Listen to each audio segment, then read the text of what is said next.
ગુજરાતમાં ગરમીનો પારો 41થી 42 ડિગ્રી સુધી પહોંચતા નડિયાદ મહાનગરપાલિકાએ સફાઈ કામદારોના સ્વાસ્થ્યની ચિંતા કરી છે. મહાનગરપાલિકાના કમિશનર GH સોલંકીના નેતૃત્વમાં આ પહેલ કરવામાં આવી છે.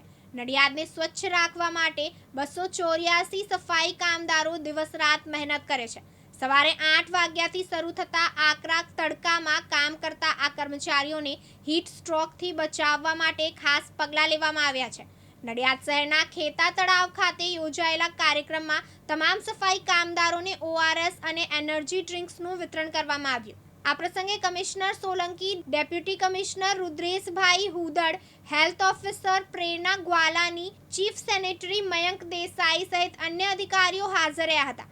મા શક્તિ ચેરિટેબલ ટ્રસ્ટના પ્રજ્ઞેશ પટેલ અને વેપારી મંડળના મિહિર સુખડિયાના અને તેમની ટીમના સભ્યો આ પ્રસંગે ખાસ હાજર રહ્યા હતા. મહાનગરપાલિકાએ નાગરિકોને પણ શહેરની સ્વચ્છતા જાળવવા અપીલ કરી છે. સફાઈ કામદારો આકરી ગરમીમાં પણ પોતાની ફરજ નિષ્ઠાપૂર્વક બજાવે છે. તેથી નાગરિકોએ પણ શહેરની સ્વચ્છતામાં સહયોગ આપવો જોઈએ. ત્રિશાલ પંડ્યા, દિવ્યાંગ ન્યૂઝ, નડિયાદ, ખેડા.